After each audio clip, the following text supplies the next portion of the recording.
늦은 밤, 차가운 바람이 부는 도심 외곽의 골목. 그곳은 평소에도 어두웠고 가로등마저 희미하게 깜빡거려서 불안함을 더했다. 그 골목길 끝에는 소문으로만 들리던 버려진 건물이 있었다. 오래된 창고였고 이미 사람들의 기억 속에서 잊혀져 있었다. 하지만 그 창고에 관해서는 누구도 깊이 이야기하려 하지 않았다. 거기서 벌어진 사건들은 너무 잔인하고 끔찍했기 때문이다. 사라진 사람들, 발견되지 않은 시신들, 그리고 그 안에서 목격된 수상한 그림자.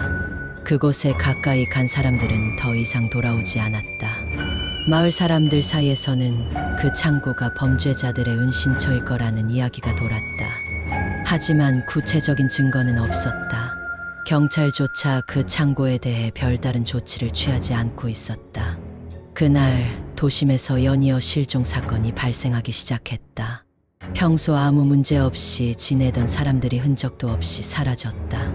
처음엔 단순한 실종 사건으로만 여겼지만 실종자가 점점 늘어나면서 사건은 점차 공포로 변해갔다. 사람들은 문단속을 철저히 하고 밤이 되면 외출을 자제하기 시작했다. 그 와중에도 사건은 멈추지 않았고 희생자들은 하나둘씩 더해졌다.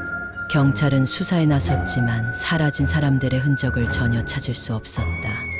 모든 사건이 마치 계획적으로 이루어진 듯 단서가 남지 않았다. 마치 공기 속으로 증발하듯이 사람들은 사라져 버렸다. 그러던 어느 날 그 실종 사건과 관련된 새로운 제보가 들어왔다. 제보자는 실종자들 중 한 명의 가족이었고 마지막으로 그 실종자를 본 곳이 바로 그 오래된 창고 근처였다는 것이다. 경찰은 그 제보를 바탕으로 창고를 조사하기로 결정했다. 창고는 오래된 건물이라 문이 녹슬어 있었고 안에는 오랫동안 사람이 드나들지 않은 듯 거미줄과 먼지가 가득했다. 그러나 조사 도중 경찰은 이상한 것을 발견했다. 창고의 바닥에 오랜 시간 감춰져 있던 비밀 출입구가 있었다. 그 문은 마치 누군가가 의도적으로 숨겨놓은 듯 나무 판자로 덮여 있었고 그 밑으로 내려가는 계단이 이어져 있었다. 그들은 그곳으로 내려가 보기로 결정했다. 어두운 계단을 따라 내려가자 그 밑에는 상상할 수 없을 정도로 음산한 공간이 펼쳐져 있었다. 지하로 내려갈수록 공기는 점점 더 차가워졌고 희미한 불빛이 벽을 타고 일렁였다. 그리고 마침내 그들이 도착한 곳은 넓고 기괴한 지하실이었다. 벽 곳곳에는 낡은 수갑과 쇠사슬이 걸려 있었고 바닥에는 핏자국이 말라붙어 있었다. 그곳은 단순한 창고가 아니었다. 그 창고는 고문실이었고 실종자들이 끌려와 고통받았던 장소였다. 벽에는 희생자들이 남긴 듯한 자국들이 가득했고 그들의 손톱으로 긁힌 흔적이 뚜렷했다. 경찰들은 숨이 턱 막힐 정도로 끔찍한 광경에 직면했다. 지하실 한쪽에는 녹슨 금속으로 만들어진 침대가 있었고 그 위에는 누군가가 결박되어 있었다. 그 사람은 바로 최근 실종된 사람 중 하나였다. 하지만 이미 숨이 끊어진 지 오래였다. 경찰은 더 많은 희생자들이 그곳에서 고통 속에 죽음을 맞이했음을 직감했다. 그 순간 누군가가 이곳을 고의적으로 사용하고 있었던 것이 분명했다. 그러나 사건은 여기서 끝나지 않았다. 지하실 구석에는 또 다른 문이 있었다. 그 문을 열었을 때 그곳은 더 끔찍한 장소로 이어졌다. 지하 통로는 한 명이 겨우 지나갈 수 있을 정도로 좁았고 어두웠다. 경찰들은 손전등을 비추며 그 통로를 따라갔다.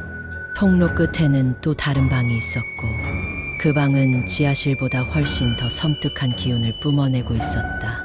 그 방은 마치 살인자가 자신의 성역으로 만들어 놓은 듯한 공간이었다.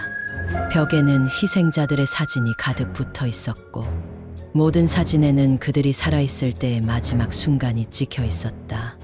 그 순간 경찰들은 깨달았다.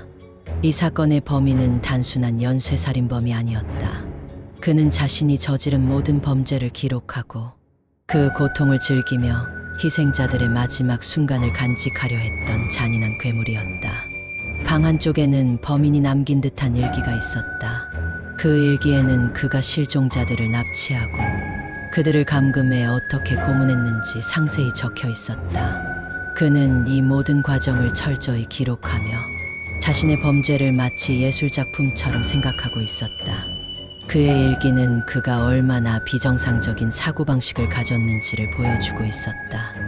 경찰들은 더 이상의 끔찍한 사실을 마주하기 두려웠지만 그들은 그곳에서 또 다른 방을 발견했다. 이 방은 실종자들이 마지막으로 끌려간 장소였다.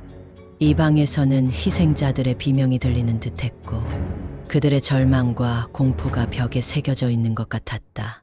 방 한가운데에는 마지막 희생자의 흔적이 남아 있었고 그 옆에는 잔인하게 훼손된 채로 남겨진 시신이 있었다. 범인은 아직 잡히지 않았다. 그가 그곳을 버리고 도망친 것인지 아니면 여전히 그 주변을 배회하며 새로운 희생자를 노리고 있는 것인지 알 수 없었다. 하지만 한 가지는 분명했다. 그는 단순한 연쇄살인범이 아니었다. 그는 고통과 죽음을 즐기며 그 안에서 자신의 왜곡된 쾌락을 찾고 있었다. 그날 이후로 그 창고는 다시 봉쇄되었다. 경찰들은 범인을 추적하기 위해 총력을 기울였지만 그는 마치 흔적도 없이 사라져 버렸다. 사람들은 더 이상 그 창고 근처에 가지 않으려 했고 그곳은 또다시 공포의 장소로 남겨졌다. 그러나 범인은 여전히 어딘가에서 새로운 희생자를 기다리고 있었다.